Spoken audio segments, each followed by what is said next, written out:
Dan saya selalu bercita-cita pengen jadi hafiz Al-Quran. Harus ada cita-cita dari kita harus jadi hafiz. Sedikit bicara tentang bab hafal Quran buat kita yang gak mondok nih. Kalau teman-teman pengen jadi hafiz, targetnya jangan setahun atau 6 bulan hafal. Itu jadi putus asa nanti. Memang motivasinya ada orang yang 3 bulan hafiz, 6 bulan hafiz, setahun hafiz. Tapi kan dia mondok, 24 jam menghafal Quran. Kita kan banyak kesibukan yang lain, yang lebih realistis. Berapa? 6 tahun hafiz. Gimana cara 6 tahun hafiz? Sekarang rata-rata usia kita berapa? Sebutlah rata-rata 20 tahun ya. Ada yang 22, ada yang 19, rata-rata 20 tahun. Ustadz segitu juga? Ya kurang lebih lah. Rata-rata 20 tahun. Berarti 26 tahun itu cepat banget. Ya udah deh, jangan terlalu 6 tahun, 10 tahun. Kalau kita mau menghafal Quran 10 tahun hafiz, berarti sehari kita cuma perlu menghafal 2 baris. Sehari 2 baris. Dibagi 5 waktu sholat. 2 baris itu alif lam mim dzalikal kitabul la raiba fihi hudal lil muttaqin alladzina yu'minuna bil ghaib. Segitu. Enggak sampai 1 ayat kan? Nah, cara ngafalnya subuh alif lam mim, udah beres. Susahnya di mana coba? Subuh teman alif, zuhur dzalikal kitabul la raiba fihi. Asar hudal lil muttaqin. Maghrib alladzina yu'minun. Isya bil ghaib. Selesai. 1 hari 2 baris. Tapi butuh istiqomah, butuh dawam, konsisten. Kalau sehari 2 baris, maka 10 tahun. 10 tahun itu gak lama loh. Saya tuh di Bandung udah 13 tahun, gak kerasa. Seolah-olah baru kemarin saya datang dari Kairo ke Bandung, sekarang udah 13 tahun, gak kerasa gitu aja. Tiba-tiba udah 13 tahun, berarti kalau saya ngafal sehari 2 baris, sekarang udah 3 tahun yang lalu udah selesai tuh. Berarti semua kita bisa jadi hafiz sebetulnya kalau udah lancar tahsinnya. Sehingga kita meninggal berstatus hafiz. Bukan untuk pamer ke orang, bukan untuk taruh di Instagram bio, hafiz Al-Quran. Itu mah bebas lah, terserah niat ya. Saya kan gak mau menjudge kan, ada orang yang menaruh gitu supaya jadi syiar. Ada yang mungkin dia riak, kalau dia riak dia rugi. Kan ngafal Quran gak gampang, masa mau dihabisin dengan hanya taruh di bio, rugi banget tuh. Ini kenapa saya sedikit masukin ke bab hafiz. Saya berharap kalau ada yang dengar ceramah ini jadi termotivasi menghafal Quran, saya dapat pahala dari yang menghafal itu. Ternyata targetnya gampang, 2 baris sehari, 10 tahun khatam. 2 baris itu gampang banget. Alif, alhamdulillah. Zuhur, Rabbil Alamin. Asar, Ar-Rahman. Maghrib, Ar-Rahim. Segitu doang ngafalnya, gampang banget.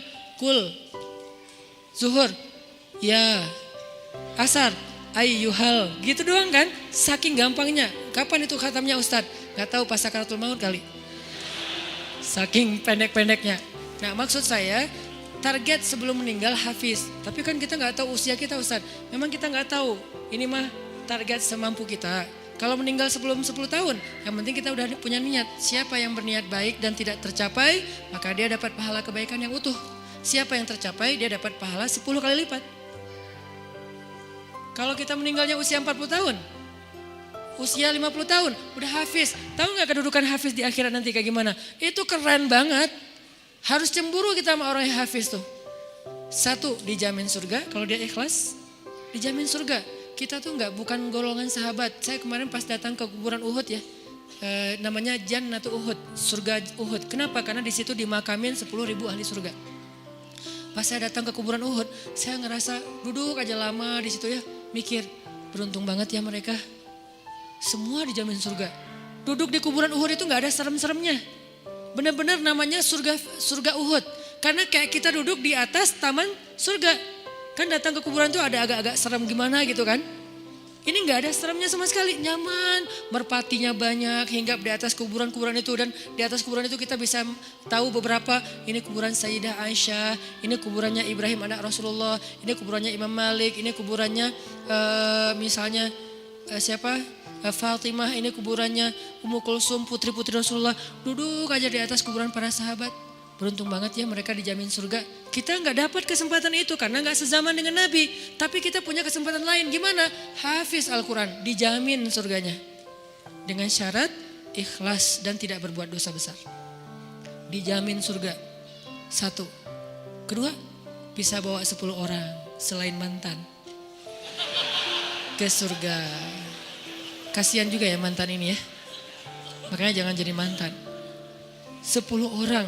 Siapa aja? Ayah, ibu, udah pasti tuh. Makanya saya pengen menghafal Quran biar kalau saya khatam, saya ngerasa di dunia tuh belum sempat berbakti sama ibu dan ayah saya. Keburu meninggal pas tsunami. Nanti saya pengen berbaktinya di akhirat. Berbakti di akhirat, hafal Quran. Sehingga nanti di akhirat saya berharap berhusnuzon ke Allah, bukan sok pede ya.